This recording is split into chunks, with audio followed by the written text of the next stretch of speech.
Denuvo, the world's most feared gaming anti-piracy mechanism, was deployed yesterday on the brand new Total War Warhammer 2.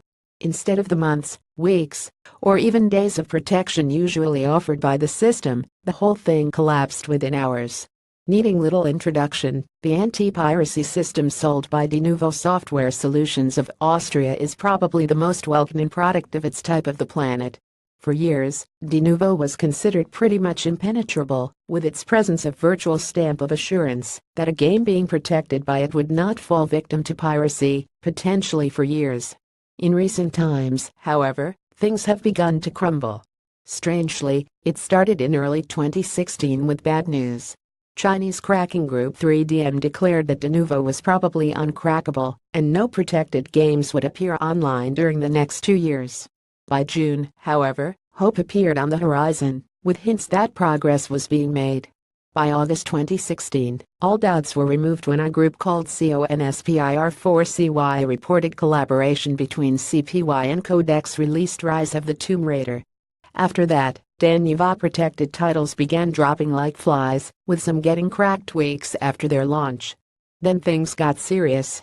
Early this year, Resident Evil 7 fell in less than a week.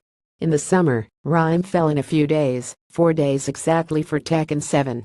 Now, however, Denuvo has suffered its biggest failure yet, with strategy game Total War Warhammer 2 falling to pirates in less than a day, arguably just a few hours. It was cracked by Steampunks, a group that's been dumping cracked games on the internet at quite a rate for the past few months. Total.war.warhammer.2 Steampunks take this advice: do not code a new installer when you have very hot babes dancing in their bikini just in front of you. Never again, the group said in a statement.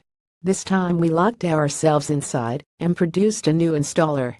The fall of this game in such a short space of time will be of major concern to Denuvo Software Solutions. After Resident Evil 7 was cracked in days earlier this year, Denuvo marketing director Thomas Goebel told Eurogamer that some protection was better than nothing. Given the fact that every unprotected title is cracked on the day of release, as well as every update of games, our solution made a difference for this title, he said. With yesterday's 0-day crack of Total War Warhammer 2, it can be argued that Denuvo made absolutely no difference whatsoever to the availability of the title. It didn't even protect the initial launch window. Goebel's additional comment in the summer was that so far only one piracy group has been able to bypass Denuvo. Now, just a handful of months later, there are several groups with the ability. That's not a good look for the company. Back in 2016, Denuvo co-founder Robert Hernandez told Kotaku that the company does not give refunds. It would be interesting to know if anything has changed there too.